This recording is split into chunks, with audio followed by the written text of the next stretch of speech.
There's this game I've been playing a lot of as of late called Sifu. It's a game you might expect that I'd like, being a pretty deep, very combat-focused action game, and it's extremely good by all accounts, quickly becoming one of my favourites in fact, but more on that later. Early in my time with it, I had a particularly strong gripe with the game that was causing me endless degrees of frustration, that being the game's lack of a lock-on system. It instead relies on the left analog and snap targeting to direct attacks, snap targeting that in a non-trivial number of instances does not intuit the player's intentions well. It creates a profusion of incredibly irritating circumstances, especially in the context of the arenas, the highest marks of which require a great degree of precision. However, what I hadn't really given thought to then was that there are reasons that Sifu handles targeting the way that it does. It's not as if locking on was some miracle solution that went mysteriously unthought of during the game's development. Rather, there are important differences between different action games and different kinds of action game that inform how they choose to handle targeting. None are perfect, of course, and targeting and camera placement continue to be the banes of this genre especially, but here we have the subject of discussion. I'm gonna go through a few action games and open a brief discussion on why they handle targeting the ways that they do, and the benefits and drawbacks thereof, starting, unsurprisingly, with Devil May Cry 5. Devil May Cry's lock-on system has evolved to be something of a genre staple in stylish action games.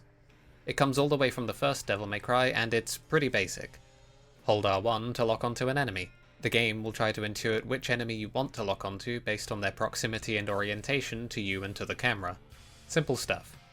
While locked on, the player character will always face their target, and their movement speed is reduced dramatically, entering a sort of ready pose.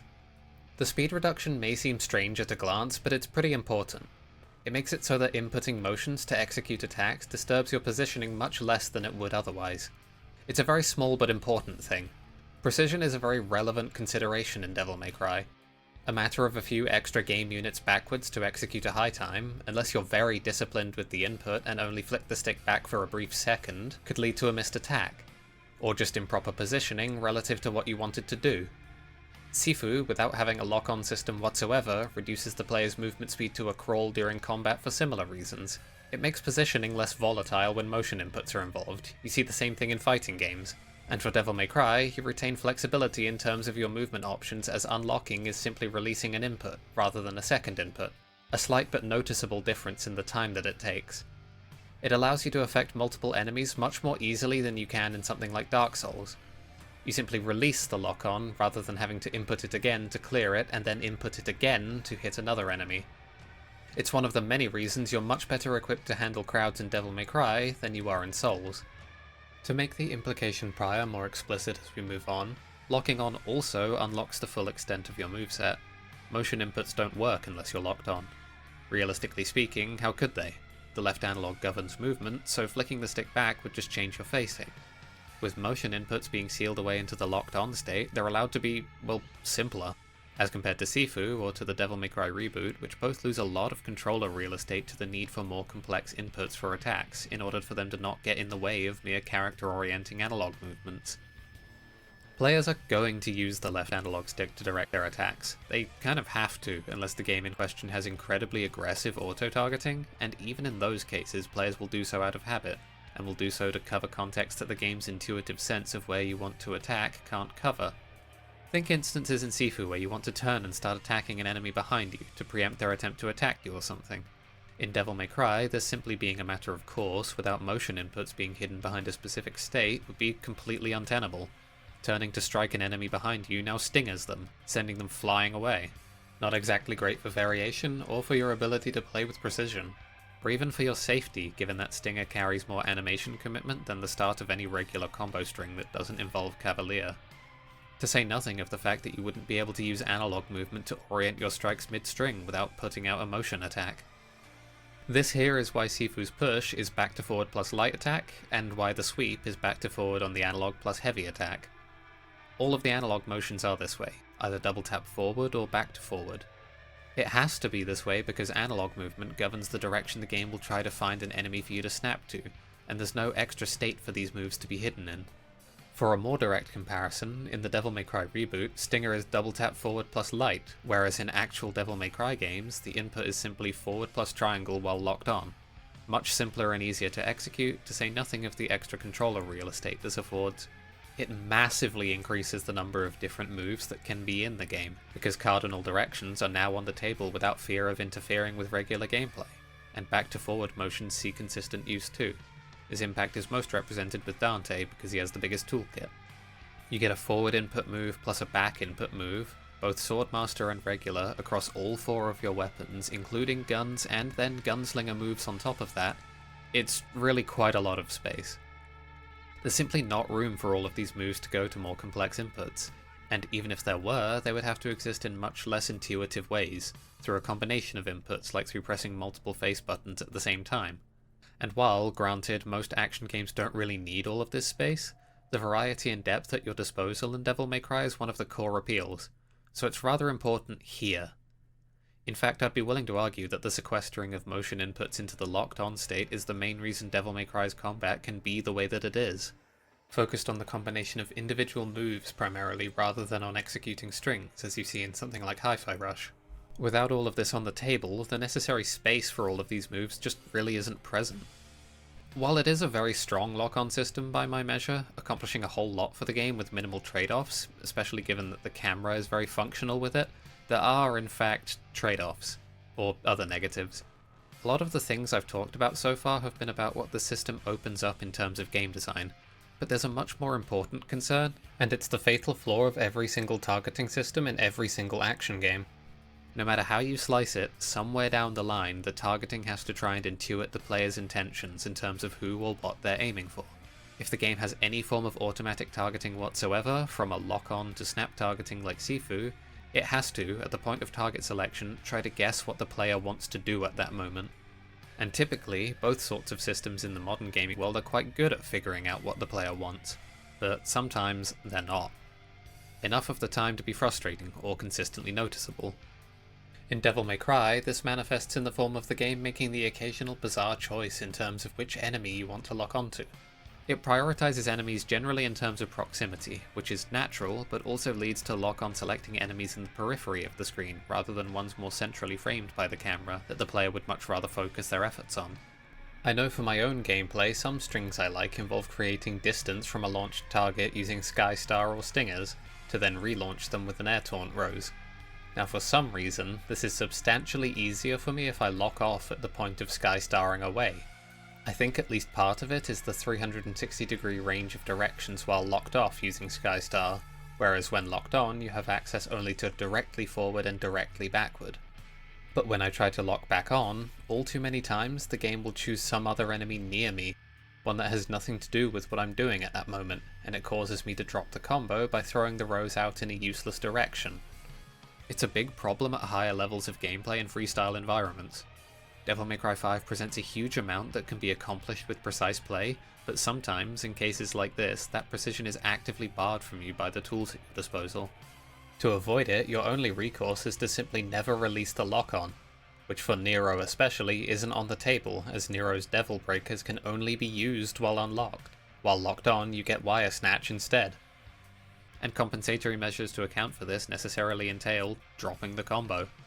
Cycling lock-on targets with R3, unlocking and trying to adjust the camera to get the game to detect that I'm after a new target, all of them take too long. I understand this is a niche complaint, but it displays a limitation of the technology at your disposal at the upper echelons of what's possible. And even below that level, the mere process of locking on to a target other than the one you intend can be a really disorienting thing, especially if the player is in a flow state and is suddenly jolted back to the reality of having to wrestle with the mechanics. It's a really easy way to take damage, as your entire understanding of the game environment sort of grinds to a halt and has to be rebuilt. Besides this, the game also has a strange issue in that it dearly enjoys locking onto targetable enemy projectiles. It's trying to help. It thinks you want to target and destroy them with your guns. But most of the time, you really don't. Especially not when there's lots of them on the screen, which are pretty much the only cases in which this happens. Almost never do I actually want to lock onto these projectiles, because I can much more efficiently deal with them with area of effect abilities like Rainstorm, or I can otherwise just outmaneuver them. And the game is extremely insistent on this point. It will really try its absolute best to get you to target a projectile, swinging the camera around wildly to target projectiles that have long since ceased to be combat relevant. It's pretty much never been helpful, and it's certainly been disorienting a good number of times. When you lock on, the camera will pan to try and get you a good view of both yourself and the targeted enemy, so when the targeted enemy is an ice projectile far away at the edge of the arena, I'm pretty sure you get the picture. A similar sort of thing happens with Artemis. When Artemis spawns its little minions, the game simply will not let you lock onto anything but them, because the intended progression of the fight once they appear is that you attack them until they turn into Grim Grips, then use Snatch to slingshot past them and get to Artemis. This is especially relevant when Artemis does the big ultimate attack thingy that I have never once even a single time seen go off. Suffice to say, this is only really the case for the first playthrough. It's also predicated on you playing Nero, which is not the case if you're, well, not Nero, like in the Bloody Palace or when playing as Virgil. But more importantly, this is just never representative of how you've reached the boss the split second you unlock Enemy Step. Enemy Step is an extremely important and powerful ability that allows the player to jump off of enemy hitbox, gaining style and resetting all of your other aerial maneuvers in the process. Where normally you only get one use of Sky Star in the air, if you jump off an enemy, you get it back. The moment you have Enemy Step and are good at using it, it's a game of not touching the ground. The Grim Grip summon dudes are completely irrelevant. So you find yourself holding R1 as much as you can so that you don't get put in a position where you're forced to interact with the clunky little things. This should hopefully put the problem in a bit more context. Developers in designing these sorts of systems will invariably run into situations in which they have to guess what the player is most going to want to do. Sometimes, as with Artemis, entire mechanical concepts can be built with a presupposition of how the player is going to engage with it. But these developer presuppositions have a sad tendency to end up not all that reflective of how players will actually approach things, or the player's priorities within certain game states. It's somewhat inevitable, especially in games with complexity on the level of Devil May Cry 5. The developers might know about the Donguris and the Sakakis and the Kodais of the world, but they can't exactly build the game around these people. It's rare that they can even build around the capabilities of a slightly higher level player, and the average player isn't capable of even a fraction of what they're capable of, but they are able to approach situations in a lot of different ways due to the tools they have to hand. And the game's fixation on locking you onto the Grim Grips seems to try and pigeonhole the player into a specific approach that was baked into the encounter. They are at the very least mercifully easy to ignore once disabled or moved past, so it's far from intensely damaging. Just a good showcase of how developers have to try and guess what the player's going to do, and to try and construct the game around that guesswork. And due to the limitations of what testing can afford, they're often quite incorrect. That's likely why the game is so insistent with its projectile targeting. I imagine there's a non-trivial number of testers who dealt with attacks like the Lusachas or King Cerberus' lightning orbs by using ebony and ivory to shoot them all down individually. Holding lock-on as a target dies will simply transfer the lock-on to the next target after all, and since projectiles are prioritized, this will make for a nice clean way of dealing with the threat. One that isn't, however, representative of how a more skilled player might handle the attack. And in designing things this way, players of all skill levels get the occasional headache of locking onto projectiles when they just don't want to. It's hard to say what should have been done. After all, locking onto projectiles to destroy them is a very useful thing to be able to do. It's a mechanic I will make use of on the occasion that a Lusacha orb is actually able to catch up with me or something. It's better to have the ability to do so than to not. It just needs to be drastically less prioritized. But at the same time, as projectiles, your access to them in order to destroy them is time limited. So it makes a lot of sense that they are prioritized as they are. I can't claim any real technical knowledge as to how targeting systems like this are actually implemented, but certainly for the foreseeable future, I don't see much of a solution to these edge cases where the game simply does not understand what you want to do. It has to have some criteria of prioritization as a matter of functionality, but in doing so, compromises the cases in which your priorities don't line up with those coded in. The advantage Devil May Cry has is that not all player action is dictated by these targeting systems. What this means is that the player doesn't have to commit to any action when locking on. If they get the wrong enemy, in most cases you can just lock off and try to adjust the camera such that it picks up the right target. You even retain a pretty noteworthy moveset of all your basic combo strings while locked off. And worst case scenario, you can fully reset. Return to the ground if airborne, find a new angle, find a new target. This is clearly suboptimal, but it's undeniably advantageous that the game's misconstruing of your intentions happens before you've actually done anything. and from a non-committal input that is easy to toggle on and off as you try to adjust things to a more tenable game state. Other action games without lock-on systems don't really have this sort of leeway. Which brings us to the likes of Sifu, in which there is no lock-on whatsoever. Instead, the game will try to pick you a target based on your orientation, camera position, and left analog movement, with the last factor being weighted the highest. On issuing an attack command, there's some pretty aggressive snapping into place to hit the target that the game has selected for you if they so happen to be out of your immediate striking distance. This is for a few reasons that we'll cover later. For now, just bear in mind that the game works quite hard to get characters into position for their attacks to land. The difference between this and Devil May Cry's approach should become pretty obvious quite quickly. In Sifu, you find out if the game has correctly construed your intentions as you act, rather than before you act. With the high degree of cancelability in this sort of game, it's not so bad, though it is a big dampener on your ability to play with precision, and it will disorient you, and it will get you hit or otherwise out of position more frequently than can comfortably be ignored. The game's sense of what you want to hit is often wildly inaccurate in frustrating and impactful ways. Perhaps the most prominent example is focus, a mechanic where by holding L2, time slows to a crawl as you target a particular enemy for one of a selection of special attacks, like an eye strike or a strong sweep or something. Importantly, time is still moving. Enemies currently executing attacks are still executing them, and if they strike you, they will knock you out of the state. The filter it applies, the radial menu, and the slowdown work together to make it absolutely not the sort of system that is easy to dip into and out of while maintaining a strong sense of orientation in the combat environment. So when you find yourself repeatedly targeting the wrong enemy, it gets very dizzying very fast. It's especially annoying in the arenas, where specific enemy targeting can be much more important than it is in the base game. Some of the arenas require you to eliminate specific targets within a time duration, and you can lose attempts off of focus simply refusing to select the enemy you want. Devil May Cry, at the very least, has the ability to try your luck with locking onto another enemy by pressing R3, an important if small feature that lets you change your target without releasing the lock and resetting targeting priority. Meanwhile, in Sifu, you're just sort of stuck. And you're also probably not as cognizant of the combat area anymore, and there could easily be an enemy moving to attack faster than you can reasonably react to at that point. And this sort of problem plagues gameplay far beyond just focus.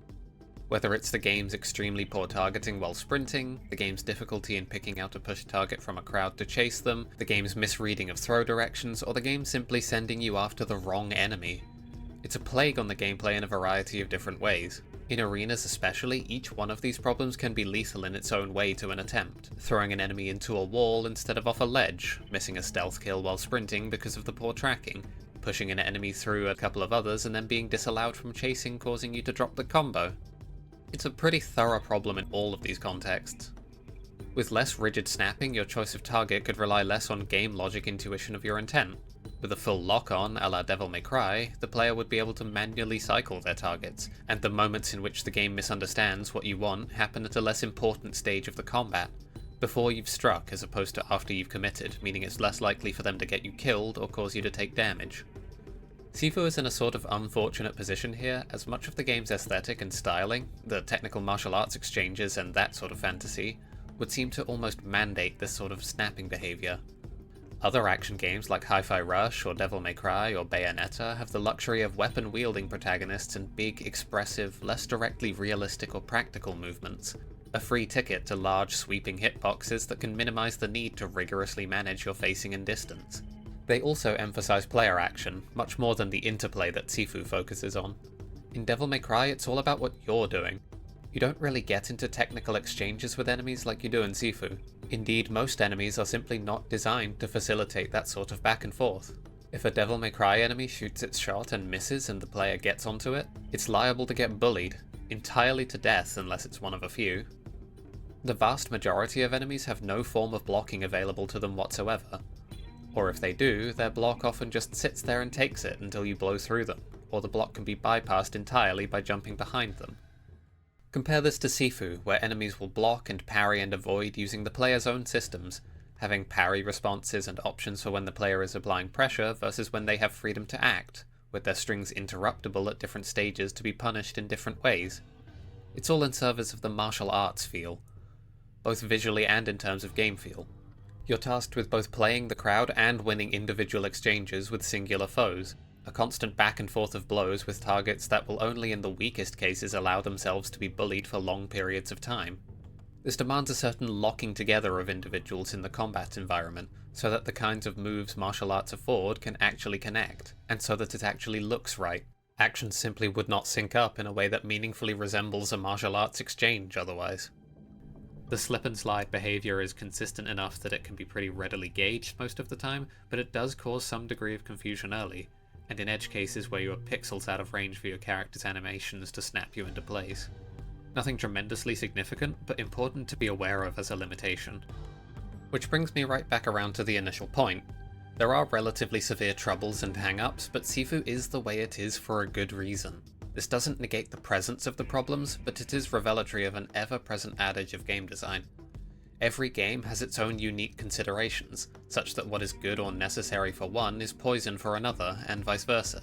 This does not redeem Sifu of its problems on this axis, but it does present something of a conundrum. How do we do better at the same sort of experience in a way that doesn't invite the game to incorrectly interpret the player's intentions some percentage of the time? Sifu as an experience hinges upon this snapping behavior, whereas Devil May Cry would be ruined by it. But in terms of a lock-on, Sifu's lack of a lock-on system affords it a few notable advantages that further serve its gameplay fantasy that I want to go over. As an introduction to the first one, I'd like to go over a move in the game called Flowing Claw. Flowing Claw is a quick pair of strikes that turns your back to the enemy. Seems relatively meaningless, but what you quickly discover is that from this back-turned stance, a lot of your moves change and become much more powerful.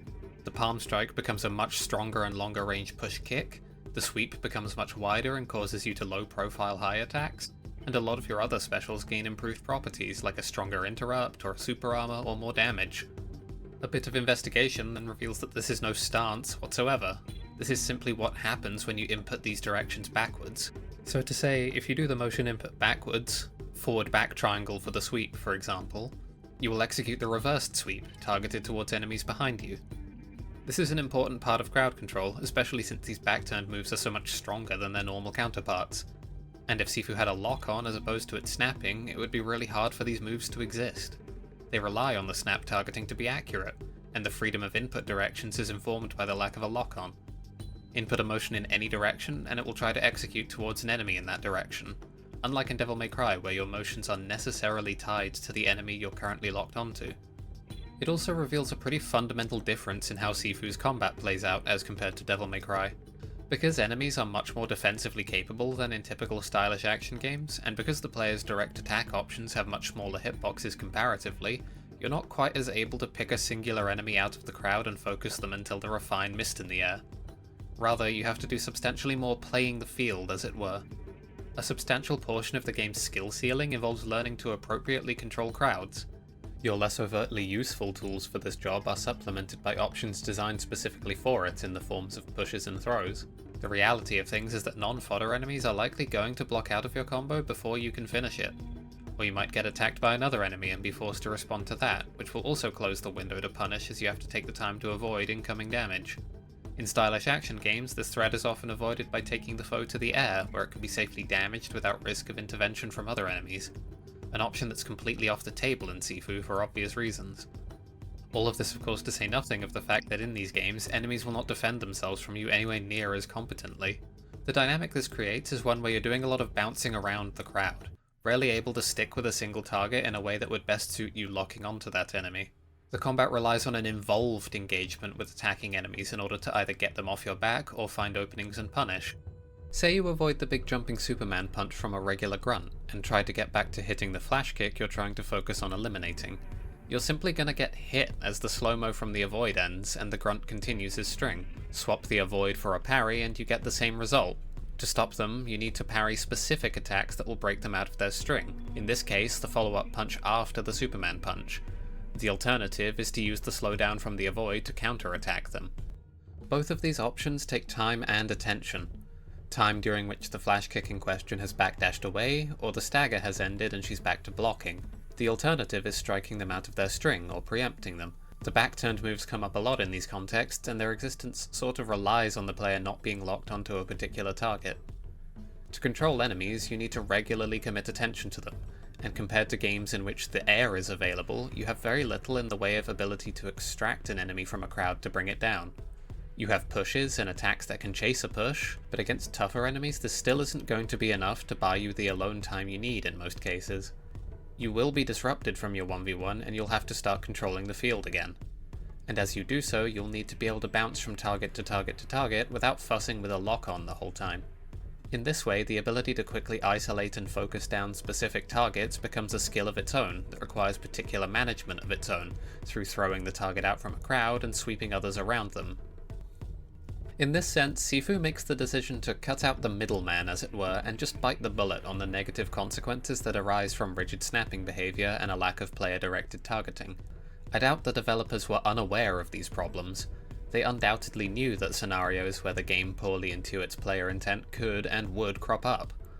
But with the core combat flow and the surrounding structures, a lock-on feature doesn't really aid matters outside of the ability to cycle your target a la Devil May Cry. With the pace at which things proceed and the need to constantly juggle multiple foes, as well as the camera's quality in terms of providing a clear battlefield view, most of the time, a lock-on wouldn't really improve the targeting woes. And don't get me wrong, they are somewhat rare. Common enough to be very annoying, especially in certain contexts, and double especially with focus, but these instances are not present to the point of being lethal to the game, just a fairly severe blow. The only thing one can really ask for is the ability to cycle focus targets with an input, as this is where the worst effects of the game's misunderstanding of your intentions are found. There's also the possibility of the game highlighting the target it currently has selected for you, basically just an outline around the person the snapping will currently send you towards. This seems unequivocally beneficial, but also somewhat limited by the presence of motion inputs and the analog stick guiding the player's attacks. With how much you flick the stick around, this indication would probably only be noticeable by the time it's too late. In the case of reversed motions, you wouldn't know who you're going after until you've executed the move and it's begun to play out. In other words, there's no change at all to the core problem. Though for targets in your front arc, I can see this only ever being somewhat benign at worst, and at best it's a useful aid.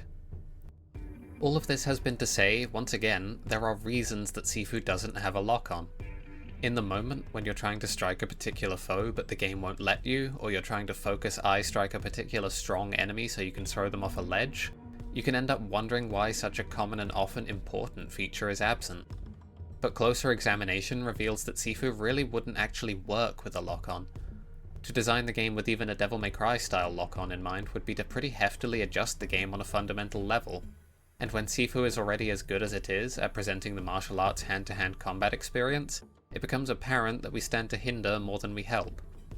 No mechanic is safe from the reality that any given game has very particular needs and wants of its own, unbeholden to other games that are merely somewhat similar or in a similar genre.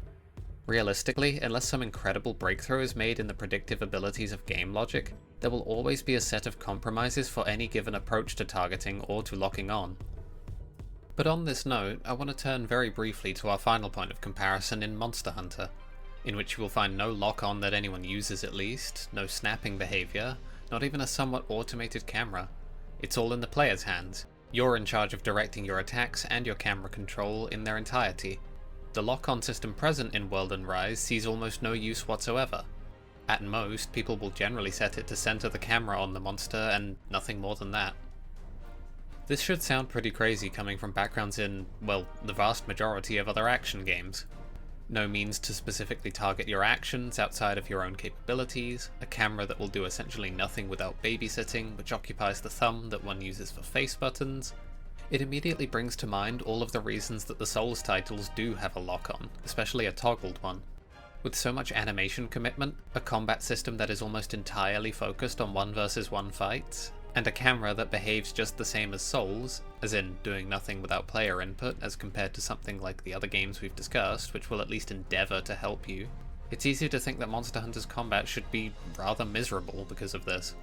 And yet, by and large, Monster Hunter isn't hideous to play.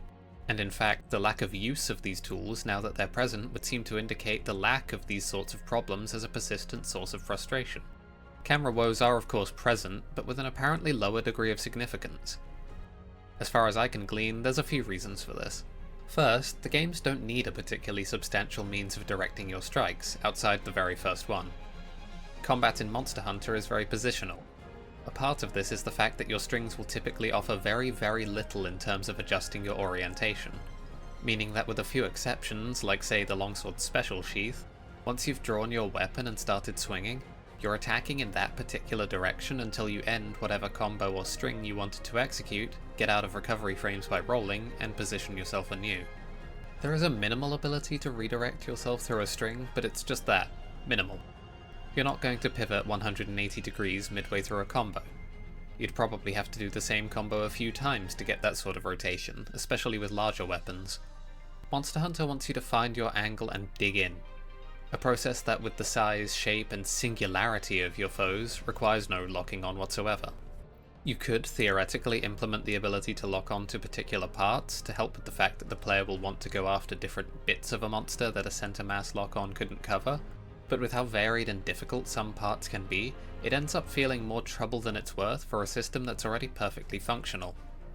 Because of the huge hitboxes on attacks from Monster Hunter weapons and the sizes of the monsters themselves, aiming yourself at the monster, and at the specific part you wish to strike, is a relatively simple thing to accomplish.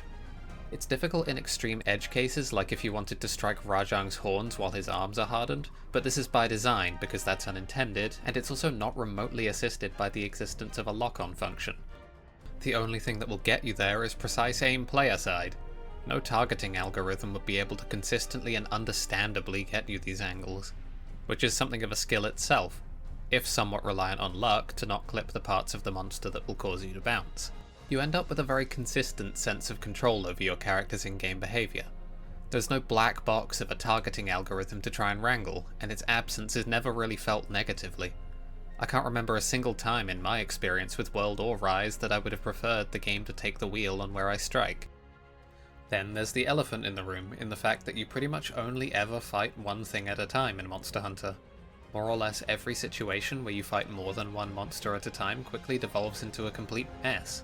A tangle of limbs and hitboxes and bodies all over your screen that isn't even close to passable as a combat environment. When there's one monster though, as there usually is, things are much cleaner. There is of course the classic occurrence of having a screen full of monster stuff that is difficult to read, but beyond that, the games do a remarkably good job through audio and visuals of making clear what a monster is doing and when from any given angle. This, plus the generally fairly slow pace of combat and the fairly long spans of downtime, even in Rise, which is by all accounts much faster than all the games before it, means there's plenty of time for the player to manage their viewpoint personally without intruding on their ability to take relevant game actions.